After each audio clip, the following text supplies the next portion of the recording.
花开。欧阳，你怎么还不回来？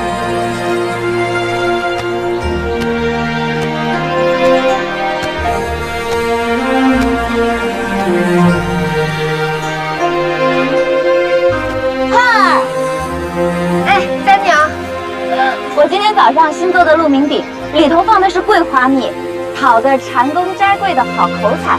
哎，你一会儿帮我尝尝看行不行？不用尝，但凡你放我那寄卖的果子，不出半日准备抢光。茶客们都说爱喝我点的茶，其实9成9啊，都是冲着你的果子来的。瞧瞧你这张小嘴啊，真是比那桂花蜜还甜还香。若不是做了你小9年的邻居啊，我还就真信了。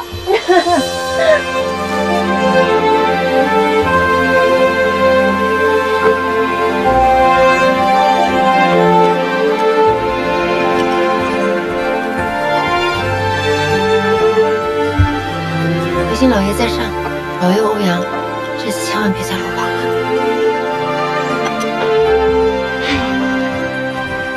以前他落榜啊，那是触了霉头。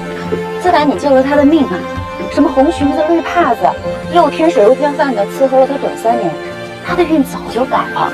你就等着瞧吧，我这双眼睛啊，不光是看猪准，看人更准。你家欧阳这次啊，肯定能中。那叫红袖添香。嗨，意思都差不多。哎，咱们俩今天比划比划，看看先开张的是你的茶还是我的果子。好啊。啊，赵娘子。哎，来壶西人茶。好嘞。我赢了，那是谁敢跟未来的金氏娘子欧阳夫人比运气啊？我跟你说多少次了，我跟他的事儿不能跟别人讲。读书人最在乎这个，在钱塘知道我原来事的人还真不少。哎呀，你就不用想那么多了。等他把你接到东京，凤冠霞帔这么一戴，然后你大门不出二门不迈的，谁还能认得出你啊？我也是这么想的，所以我早在老家买好了地，等我去了东京，我就是邓州来的赵娘子。原来早就计划妥当了啊！刚才是谁还在那担心欧阳官人落榜的啊？哎，爱文要点什么？来壶西人茶。谢谢。来份豆儿果。哎，给你的果子了，豆儿果。哎，知道了。2位客官，里面请。谢谢。来，李兄。好了，请。给你的豆儿果了。哎，是。哎，盼儿，我听说东京那边的娘子啊，都是爽利脾气，你到了那边肯定能如鱼得水。哎，欧阳跟我说，东京那边都没有宵禁的，整个晚上灯火通明。子方他爹也去过一回，他也跟我说，东京的小娘子啊，打扮的都跟仙女似的，铺子里的口脂香粉啊，光颜色就有好几百种，身上的衣裳啊，都是用金线给缝的。不过也别瞎想了，过2日你就过去了。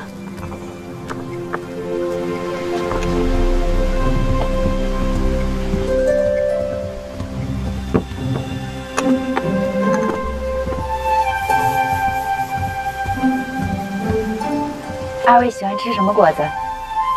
桃花果子。有的。这儿不光卖茶，掌柜新出的紫苏引子也是一绝。瞧，这就是掌柜新出的紫苏引子。慢用。指挥是嫌此地不够清静。之前听说你好茶，这间赵氏茶坊乃钱塘第1，茶香果子好。掌柜娘子更是绝色，样样齐全。是啊，好像是赵爱惜。哎，是啊，这玉如生了，桃花果。有劳。您的点茶。掌柜娘子2盏清凤水。好嘞。2位要的清凤水。月梅蜜饯。哦，加点安姜盐，味道更好。有劳掌柜娘子。这就是你说的角色啊？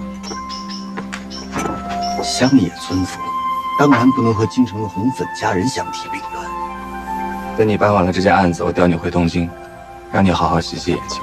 真的，多谢多谢。说正事啊，那个姓魏的不是已经招供了吗？说叶彦图就在凉州陆船运判官杨致远的手上，怎么到现在还没有拿到？属下无能，可您吩咐我，事关宫中密事，要尽量保密。据属下所查，杨致远也是无意中收藏了此画，并不知道画中的古怪。他官不详，又是一个认死理的清流，倘若下官直接上门讨要，多半会把事情搞大。所以想悄悄潜入杨府，把画偷出来。可不想，他把这幅画藏得太深了。属下摸不到。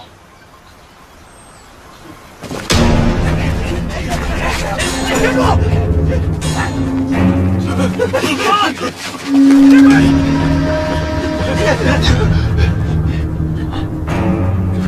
别过来！撤去他！别动！别过来！别动！别动！别动！抓住他！别动！别动！都别动！老实点！都别过来！放下刀！再过来一步，老子给他们杀了！住手！把他放下！1、2、3，把头放下！退出长，只要不伤人，一切都好说。没物品快马！别杀我，我有钱。在哪儿？过去。三娘，红牌！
龙骨是好的，棒骨也没碎，也就蹄膀折了点，死不了。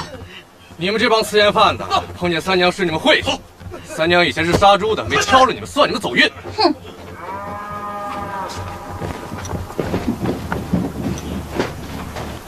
哎，看你是个练家子，从哪儿来的？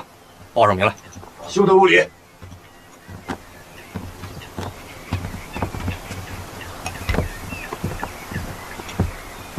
客官请留步。多谢恩人的救命大德，小女子无以为报，只能以清茶一盏相谢。这个是钱塘的灵隐佛茶，每年只产10两，还请恩人一品。你明明不会武功，还非要替人出头，万一有个好歹的话，不会后悔吗？不后悔，但凡我决定的事情，无论结果如何，都不后悔。黄承思，我怎么看你也不像黄承思的人，跟我走一趟。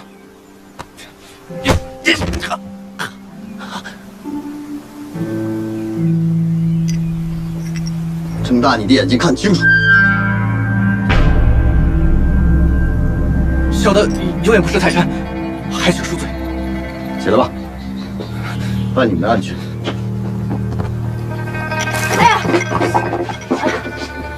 妾身不是有意的，请官爷恕罪。无妨，再倒一杯便是。此茶名贵，妾身的所有都在这一盏里了。那就再烧一口。不是我推脱，而是刚才歹人过来把炉子也打翻了，除了我这里有的，泉水也全洒光了。你要是实在口渴，那边还有一家茶楼。水洒了就给我倒，炉子熄了就给我生。我今日偏要在你这里喝茶。如果你这里的茶不够好喝的话，那干脆生意别做了，我直接找人把你这拆了，如此可好？有我的老天爷，他可是皇城寺的煞星，你好好的招惹他干嘛？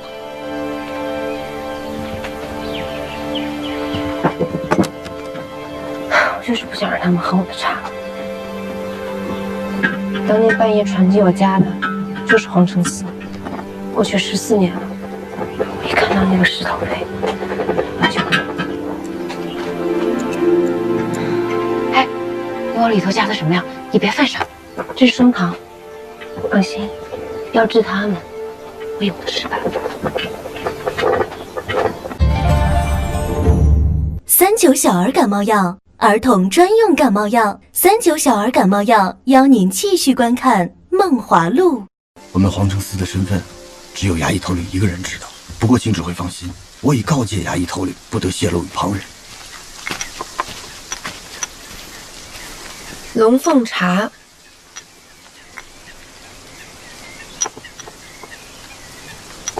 梨条桃圈，蜜饯雕花，碧见豆儿糕。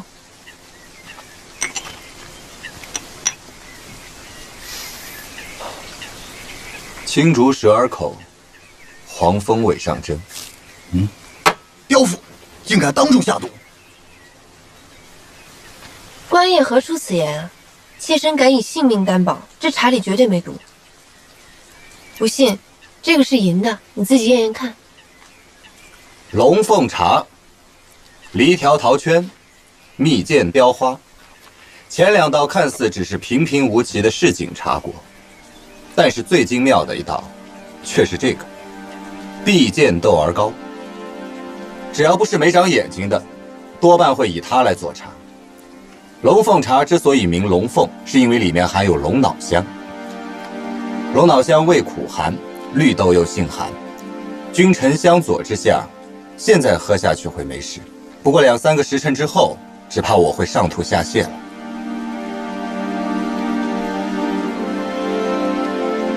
妾身都不懂你们在说什么。我又不是神仙，我怎么知道您会点这豆儿糕？刚才对付歹徒的时候，你躲刀的那一招，出自绿妖舞。而据我所知，现在民间会此舞者多半不是良家。再加上你刚才给客人端茶送水的时候，故意卖弄风姿的样子。敢问小姐，之前在哪家勾栏献艺啊？我是良民，不得胡言。好像是脱了籍的。那好，就把你的履历一一报上来。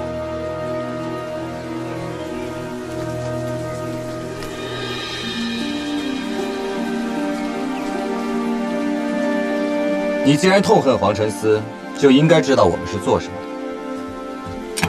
若你如实招来的话，我暂且可以放你一马；但是如果你巧言令色、刻意隐瞒，我敢保证，不出3日，我会让钱塘的每一个大小百姓都对你的陈年旧事如数家珍。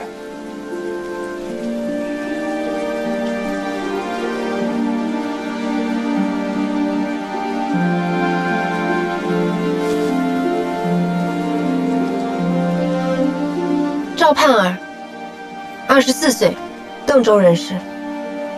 9岁因负罪，没为官奴，历杭州乐营歌舞社为乐伎。16岁因太守恩令，脱籍归两。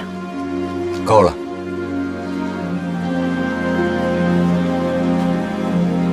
我知道你不是无知村夫，误过刚仄一舌的道理，我希望你能够明白。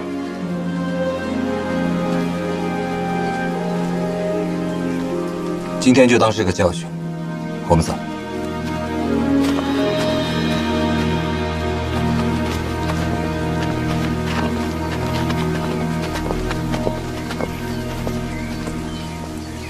他刚才说的话，你别往心里去，你就当他在胡说。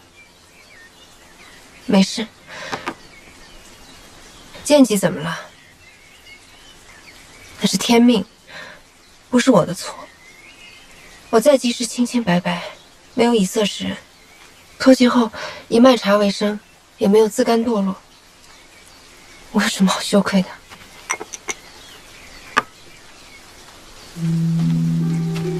哎，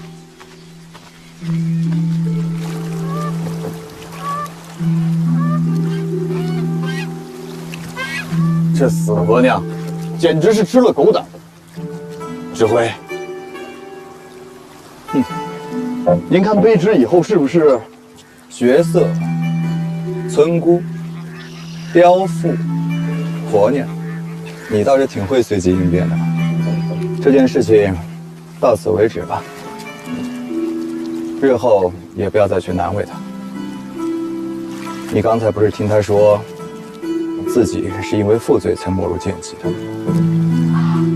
凡受此刑罚者，10有8九是犯官妻。看他前后态度截然不同，想必当年负责缉拿的就是咱们皇城司。难怪看他行事作派，不像是平凡市井女子，原来竟是官宦出身。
尹章，我听说茶铺来了歹人，我就急赶了过来。你没事吧？尹章，银萍，有这位是周郎，他怕我着急，就送我过来了。周郎，小可周舍见过赵娘子。尹章每天至少要跟我提10回赵姐姐。今日一见，果然是神采飞扬，非同凡响。啊，里边坐。啊，我帮你。哎，这个周郎是怎么回事啊？15天前才刚认识。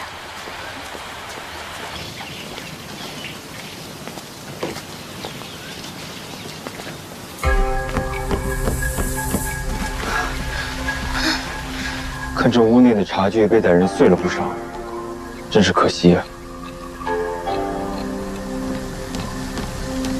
姐姐，我在钱塘认识有名的瓷器商人，如果有需要的话，哦，不必了，我们这些小买卖不必劳烦周官人大驾，这边坐。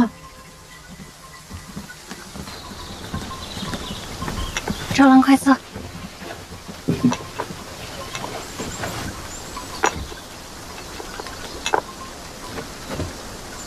今天我们来瞧你，其实还有别的事情想跟你说。啊，哦，尹章说您就如同他亲姐姐一般，周某又对尹章一见倾心，情根深重，故此特来提亲。周某家在淮阳世代为商，家中经营皮货，有商铺数十，下人近百，宅园若干。若能得赵娘子允准，必定带尹章如真似宝，一生一世。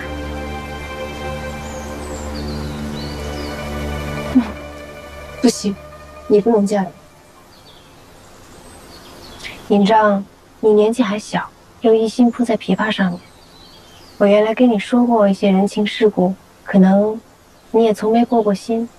听银萍说，你和这位周官人才认识不到15天，你也不想想，一个走南闯北的商人，什么美人妖姬没见过，怎么就对你一见倾心了呢？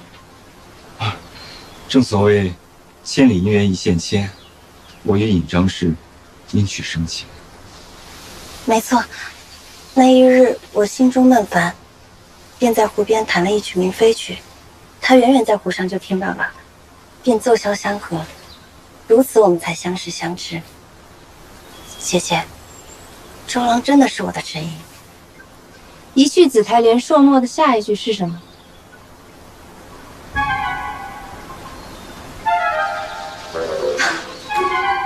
他连杜子美的明妃曲都背不出来，能和你是个鬼的知音啊？这些风月场上的常见伎俩，也就骗骗你这种丫头吧。姐姐，周郎真的不是这种人。你看他端茶用的姿势，中指和拇指，这是赌徒捻骰子的姿势。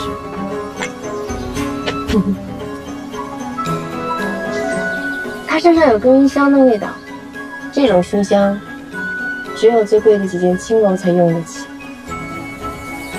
你说他精通萧艺，试问哪个做大生意的商人有这种闲情逸致啊？他无非就是一个出入欢场的酒色之徒罢了。赵娘子，您听我解释。你不用解释，你也别再编故事了。一句话，这门亲事，我不同意。姐姐，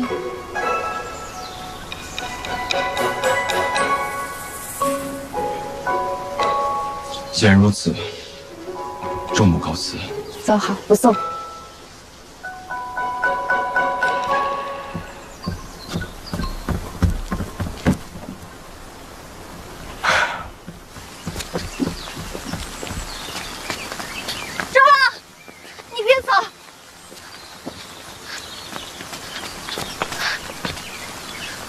尹章，你不用再劝我，我当她是你姐姐才对她客客气气的。可刚才她怎么对我的？我周舍在外行走也是要脸面的。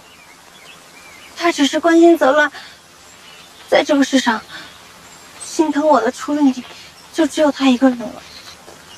我知道你赵姐姐也对你好，要是再这么等下去，我真没办法等你了。我这就去跟他说说吧。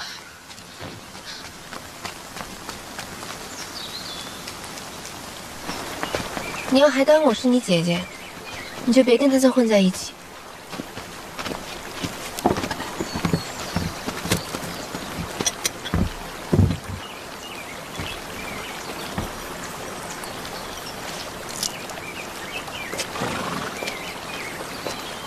姐姐，我没你命那么好，能遇到一个和你心心相印的欧阳姐。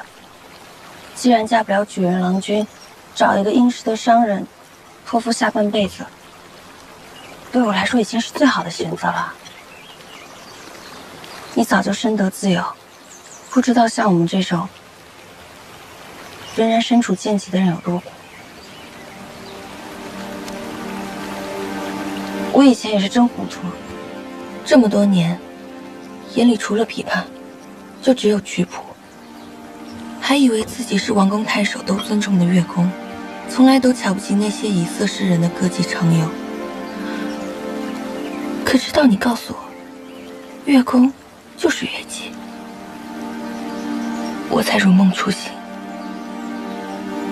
凡贱籍者，世代相袭，不得与良人为婚，不得自赎。姐姐，我不想应召去官府宴席上陪酒，不想一辈子都不得自由。不是跟你说了吗？等欧阳这一次重榜授官，回来就帮你向知州求情，帮你破解。可姐夫这次要是没中呢？许知州不给这个面子呢。我毕竟不是你的亲妹妹，又号称杭州琵琶第一，许知州会轻易放我脱籍吗？我这一天都不想等了。现下周婶愿意娶我，他又有钱。周婶有钱，你难道还差钱吗？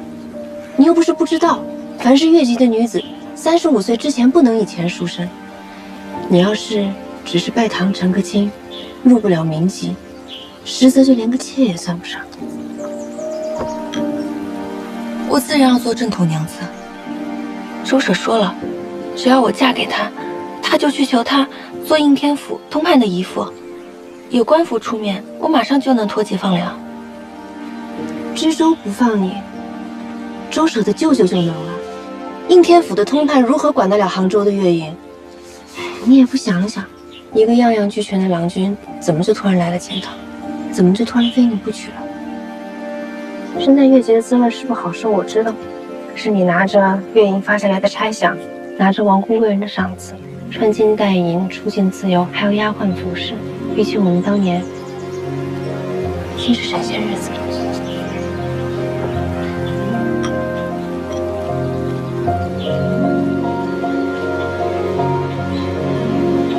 可比起在金笼里扣着玉环的鹦鹉，我宁可当野地里自由自在的野鸟。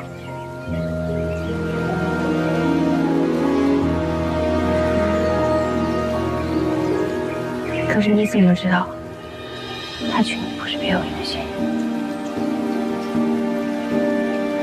他不过就是爱我怜我，还能有什么用心？他自有家财万贯，难道还图我的钱财不成？你都成天想着当进士的娘子，我为什么不能嫁个员外富商呢？算了，我不跟你说了。你要走就走，想嫁就嫁。但是我帮你打理的那些铺子和银钱，你以为也别想拿走。那是我的东西，你凭什么扣着不放？就凭你姐姐临走前再三叮嘱我，让我好好照顾你。你说她能好好待你，可以，让她证明给我看，在钱塘3媒6证把你娶进门。如果她做到了，我就把你的银钱一文不差的还给你，再赔上我早就为你准备好的嫁妆。否则，我宁愿把这些钱扔到西湖里去。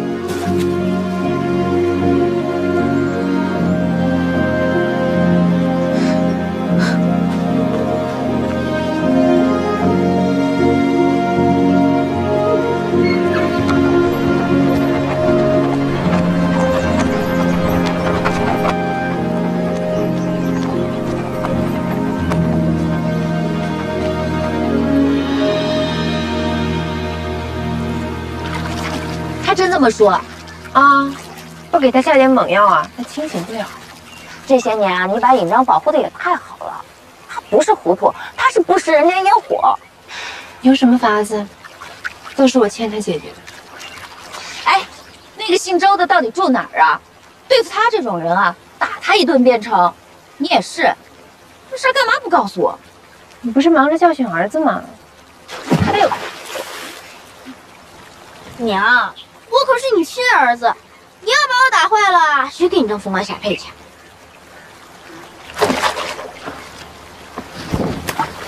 你还敢回来？我不回来，谁给你们报信啊？哎，我刚才在人人墙上看到宋姨和那个姓周的坐船出城了，还有服侍宋姨的那银屏丫头也跟着呢。那么多的香喽，该不会私奔了吧？你说什么？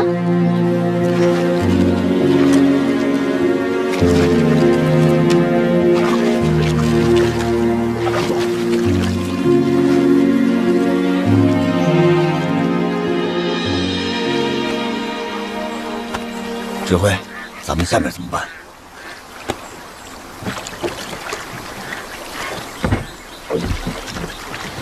你马上去一趟杨家，索性表露身份去要话。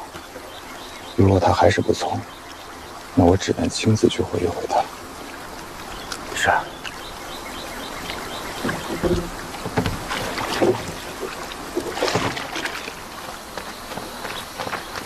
还没追着啊？你别着急，那姓周的不是淮阳人吗？有名有姓的，跑不了哪儿去的。我去皮货行会里问了，常跑淮阳里的根本没有这个人，而且历任通判府的夫人也没有姓周的。感情他还是个骗子。好在银屏是个懂事的，既然他跟着尹章去了，日后一定会想法子给咱们信儿的。但愿吧。铺子砸成这个样子，三娘你也别帮忙收拾了。反正欧阳原来就说读书人娶个商贩名声不好，我原本还担心去了京城这铺子谁来打理呢，现在来看都是天意。那你也别关铺子啊，点茶那些我不会做，但做些果子引子帮你收收账总还是可以的。尹章呢，你就先去忙他的事儿要紧。尹章这个傻子，他不知道私自离开月营是要挨板子的。月营将的人要知道他私奔的事儿怎么办？那怎么办？我想去找杨运判托个人情，让他跟月营将的人说说好话。杨运判不过就是上来喝过几回茶，跟你买过几幅画，他愿意担这么大干系？管不了那么多了，毕竟他还算欠过我人情。杨府在城外，天就要黑了，你小心点儿。好。赵娘子，您先别着急，我家主人正忙着河宫上的事，这2天都没怎么出书房。要不您去里屋先坐着，我去书房看一看。可我这事太急，等不了。那我先去通报一下好吗？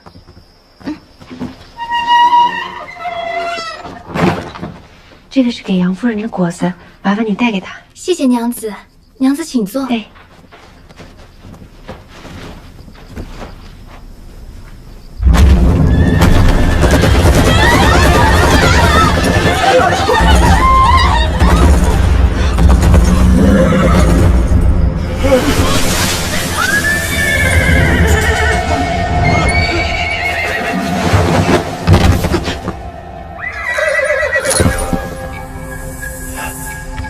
大胆！本官两浙路转运判官杨致远，何方贼子，竟敢擅闯！皇城司指挥，顾千帆。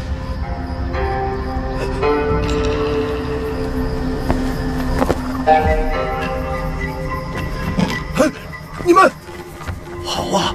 我不卖你们画，你们就敢深夜强闯！你们，天底下有没有王法了？给我站住！搜死站住！你们，你们这是要干什么？小心别破坏了东西！你们就算是皇城司，也不能如此嚣张跋扈吧？交出夜眼图，我马上就走。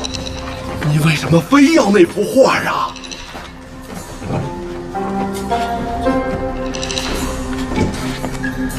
趁言，顾某此番下江南，要抓的是人和的魏知县，并不是要针对你。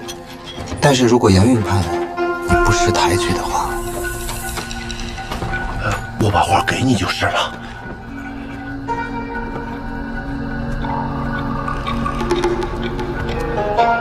大人，画在此。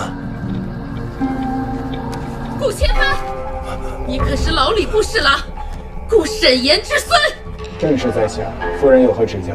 果然是你。哎，夫人，这可是顾千帆呐，活阎罗呀！这次来又是因为谶言的事，我们千万不可造次。我还怕他？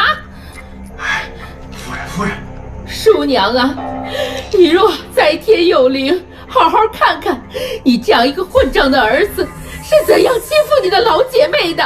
可怜顾家5代世家名门，风骨铮铮，竟养出了你这个猪狗不如、甘为阉党爪牙的混账东西！哎，夫人！哎呀，夫人病了，你再想陷害，当头罚你，像你爹一样，不是个好东西！哎呀，快！夫人谈正犯了，有些胡说八道啊！大人，切莫在意啊。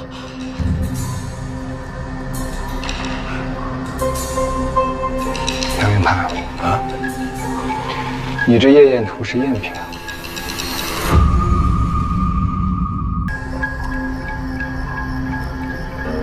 杨云判啊，你这夜宴图是赝品啊！不可能啊！这里还有画者王爱大师的手章啊！哎，你们真画在哪儿？说！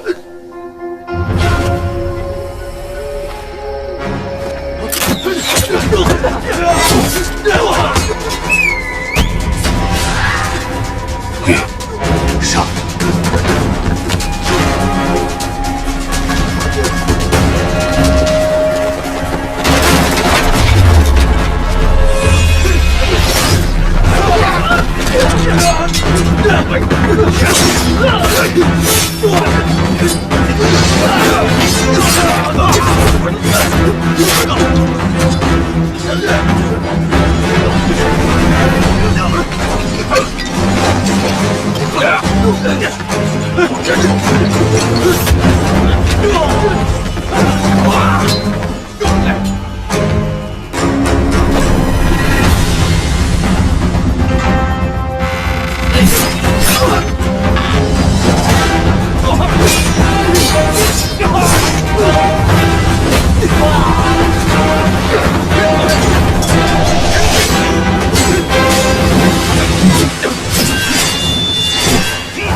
躲起来，快！可是好呀！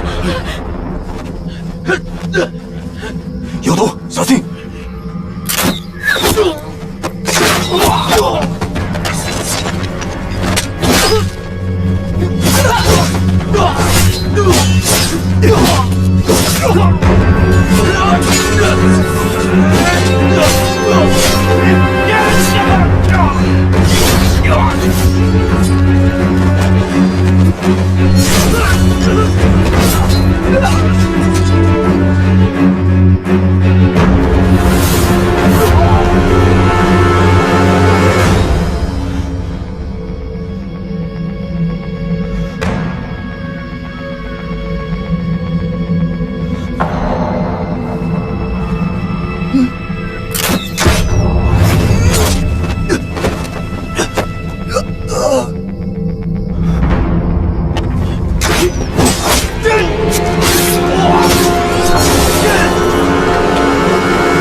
的镖上有毒，救我的话，你也得死。死。烧！一个活口不留。后面有池塘，不想死的话，就拼尽全力跟我跑。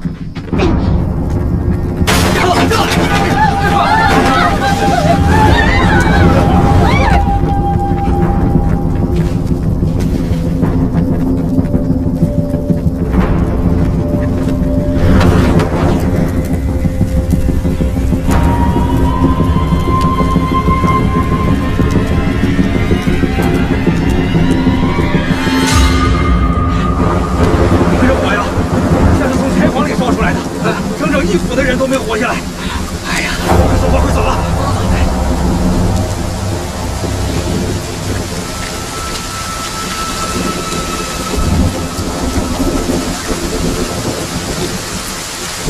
可以给我解药了吧？你为什么会没有中毒？我刚才看到你们的人在外面喊，旁边正好有个雪缸，我就拿帕子蘸了水挡烟。哪有那么多刚好？我一个大男人，刚才闻了毒烟以后，都觉得四肢无力。你一个女人怎么会没事？我本来是来杨府找人求情办事的，看到你带着人闯进来，想跑没跑成。我说的都是真话。你把解药给我，我救了你一命，你也救我一命，我们俩就扯平了。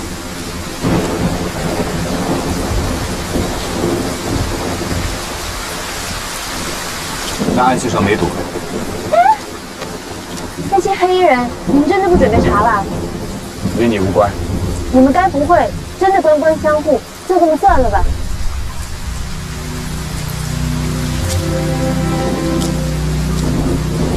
你到底还知道多少事情？刚才从池塘里出来的时候，我看到青石板上面有这么大一个脚印，那种邪的花纹，只有官府的人才会穿。如果他们想对付的是黄承思，何必到杨家来？也不用多此一举，灭了杨家满门人的口。依我看，他们的目标应该是杨运灿，你们只是因为因缘际遇被卷了进来。你知道我的茶厅在哪？如果需要我作证，我随时都可以去。我再说一遍，这件事情你少管，别到最后死到临头了才知道后悔。我这个人还恰恰就不喜欢后悔，凡是我自己想清楚的事情，无论怎么样，我都甘之如饴。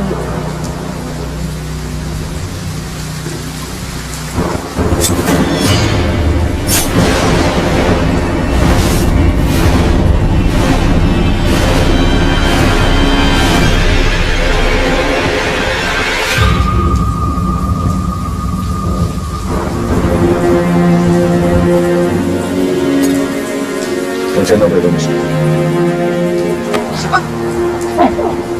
你动手我就动口。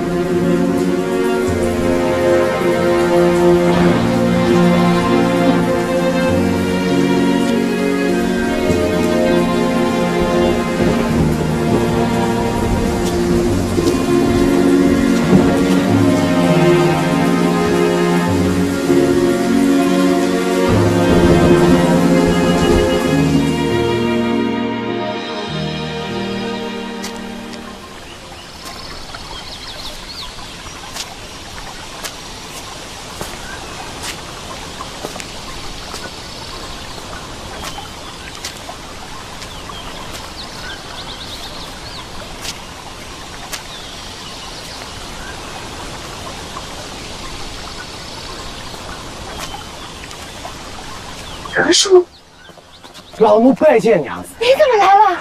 娘子这是怎么了？没事，摔了一跤。欧阳呢？他没事吧？不会是落榜了吧？咦，哪能呢？老奴就是回来报喜的。蒙官家经变御笔钦点，主人他如今已是金科，看花了。探花？他真的中了！他真的中了！你你赶紧进来，跟我讲讲他在东京的事儿。你说他也真是的，你写封信回来不就得了吗？还让您跑上千里来特意接我。不过他也是书那么多香炉，我一个人也拿不上，有你帮忙正好。哎，咱们这次去京是走水路呢，还是走陆路啊？娘子别心急，咱们从长计议。官人托我给恁带句话，说他如今既然已是官身，那哎行，我那个给你泡杯茶啊。哎，娘子，我知道他在担心什么，他不就是觉得我不干脆做生意了吗？正好茶坊出了点小事儿，我就把它关了。哎，德叔，你用过早饭没有？不吃，老奴有话跟恁说，恁这……盼儿，你总算回来了，我担心你一晚上呢。哎，德叔，你回来了。三娘啊，欧阳中了探花儿，探花啊！恭喜恭喜恭喜探花娘子，你比我早产生凤冠霞帔呀，太好了！过2日你是不是就得进京啦？那我帮你收拾收拾啊。赵娘子、孙娘子也不是外人，我索性就直说了吧。我不是接恁进京的，主人他幸得宫中贤妃赐婚，等过了谷雨，就要和高观察家的千金成亲了。什么高观察？广济军节度观察留后，步军副都指挥使高胡。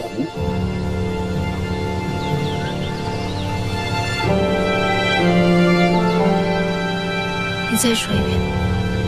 欧阳官人要娶高胡的女儿为妻了。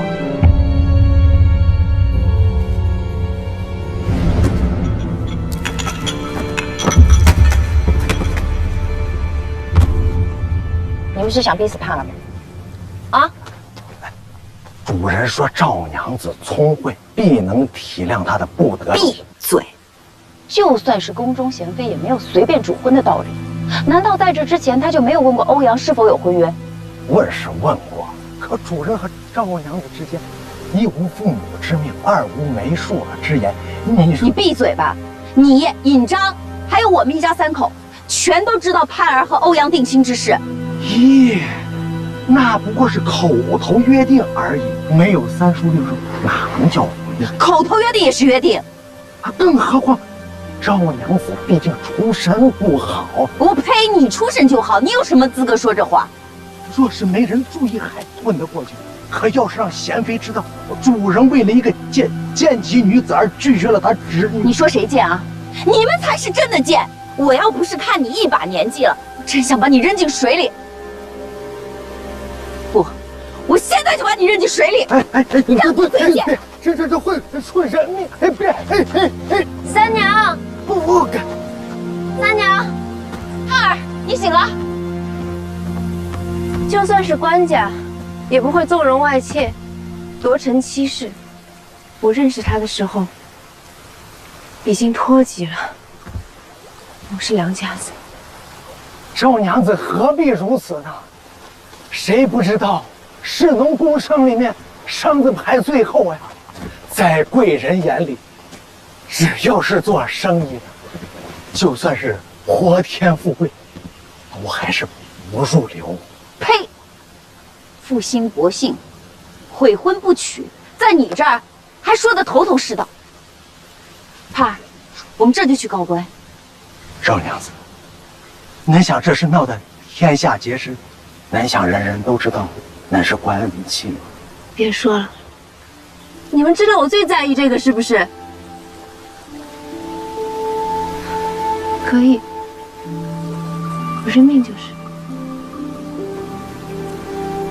主人自是对不住恁，只能用这80两黄金表表心。主人应该还有一块同心佩在恁那。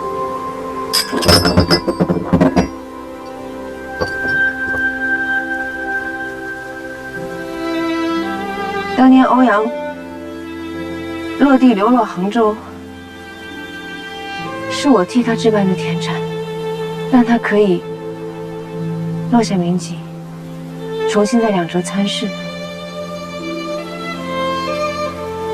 可惜。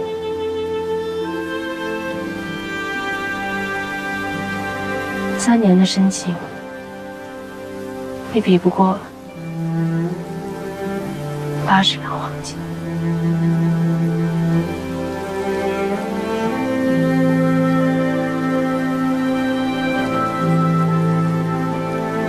想要拿钱收买我，可以，但你告诉他，80两黄金不够。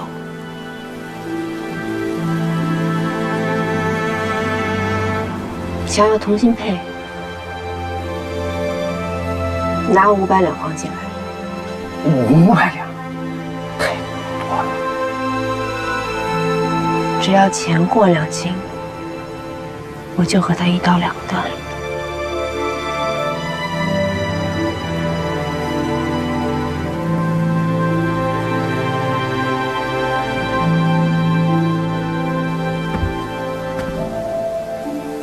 赵娘子，珍重。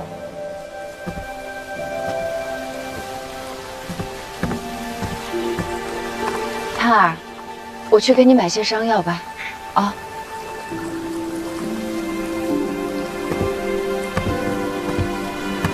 三娘，把店关了。好。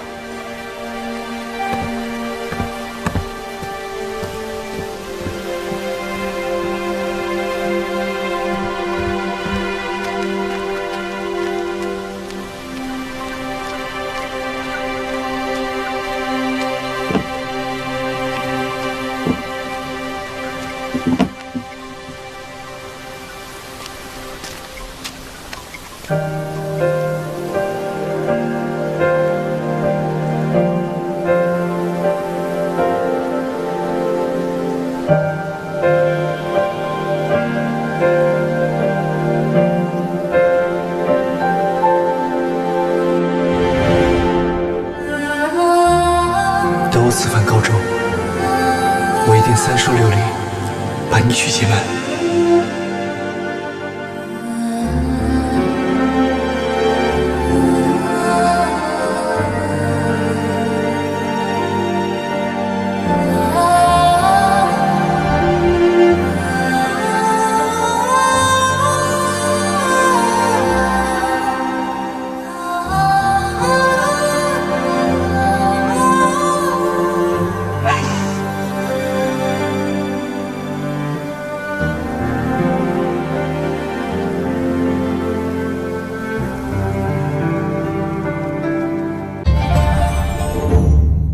39小儿感冒药，儿童专用感冒药。39小儿感冒药，邀您继续观看《梦华录》。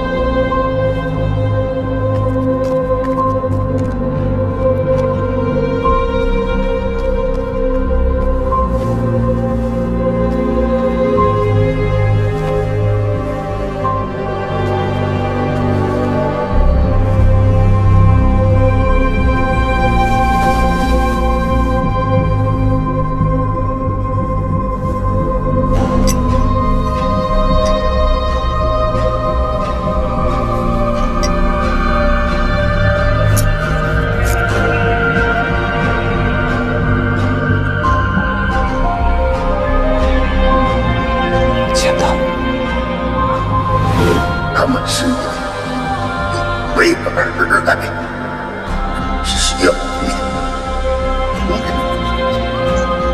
你好，志辉，你快走。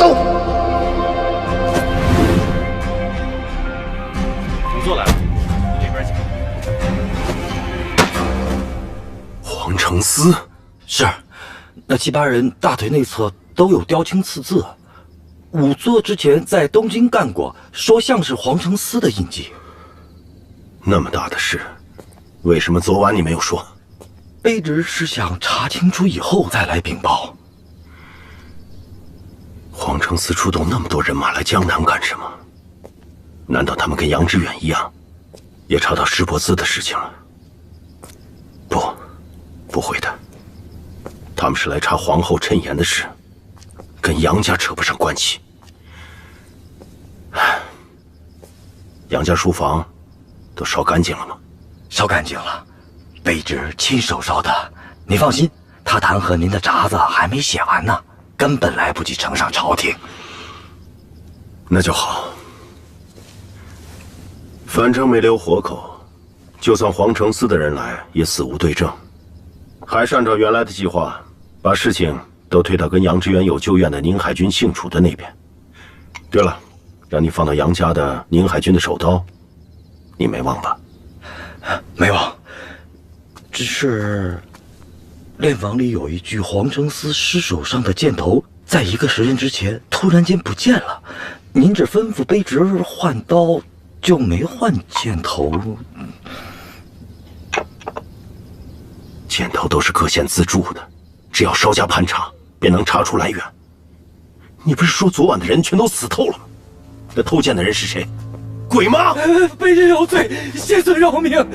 若是东窗事发，你我都得株连九族，一定要查出来偷箭的人到底是谁。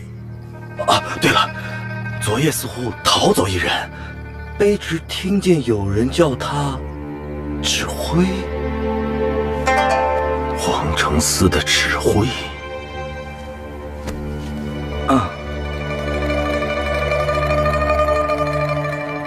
才1个时辰，他肯定没有走远。传命令，就是昨晚自有海盗闯入杨家，放火劫财，凡县内各官各少，严加盘查。是。去找人画他的画像，发海捕文书，凡有男子非本地口音者，全数拘捕，一一查验。是。还有，凡有反抗者，可杀勿论。是。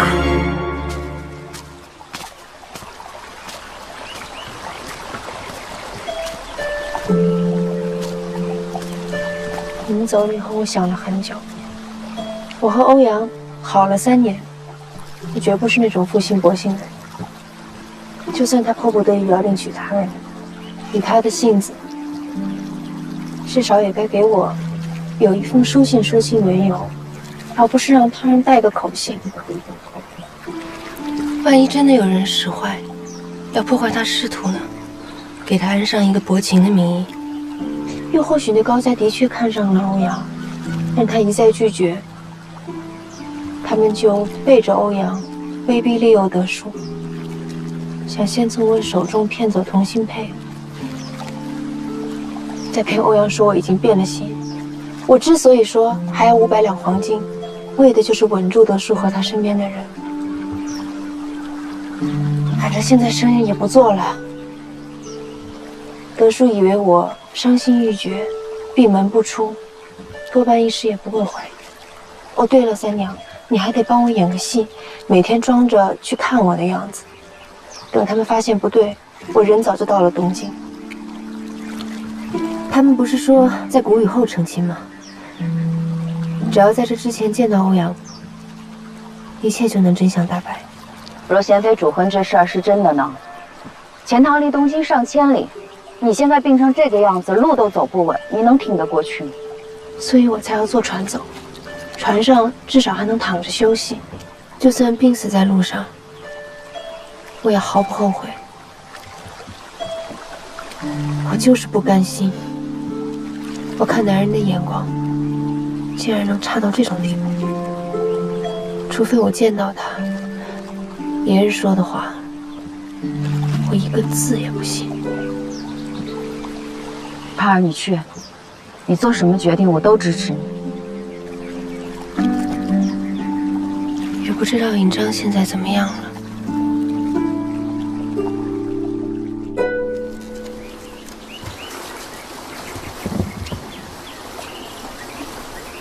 顾千帆。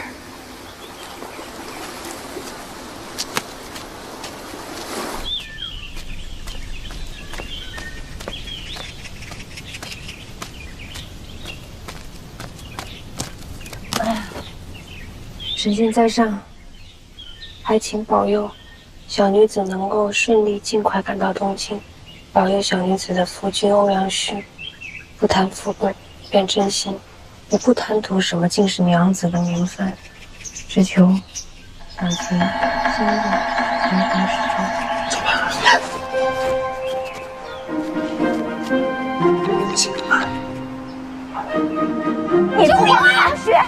现在考试还考了个丙等，行了，还敢瞒着我！哎，行了，那丙等下面那不还有丁等的吗？那将来跟我做生意，还不是一样能够出人头地呀？出人头地？他的事你知道了吧？在他们贵人眼里，咱们做生意的人天生就低人一等。往年咱们家连科举的资格都没有，如今好不容易盼来了朝廷恩典，傅子芳，他就得好好读书。当官妓有什么不好啊？啊，那干嘛就非得从良啊？弄得现在还遭人嫌弃。那宋引章一天的缠头钱，比我贩1个月的货挣的都多。没有嫁妆的小娘子啊，都嫁不出去。那好多家里边穷的，都愿意当2年的歌妓，先挣2年钱，再找个老实人嫁了。有理。你给我闭嘴！这司机跟不能随便赎身的官妓能一样吗？我在这管教孩子呢，你能不能不要随便装好人，给我添乱了？子方的姓傅不姓孙，我凭什么我就管不着啊？啊！我告诉你，你想穿凤冠霞帔，你想当诰命夫人，那是你白日发梦，你别牵扯上我啊！你也别熬坏了我这心肝宝贝儿子。嘿，走，爹带你出去透透气儿去。去哪儿呢？你不许去！快走，快跑！不行，商船有规矩，带女人不吉利。哎，在这运河上跑船的女人不少，规矩不规矩，还不能一句话的事吗？来来来，哎，这回真不行。昨晚上发生了命案，听说啊，死的还是个大官。县太爷刚派人过来贴了告示，所有的商队船只都不许夹带外人。这要是被查出来，那可是要坐牢的。郑爷，您在香云楼认识不少小娘子吧？好巧，我也认识不少。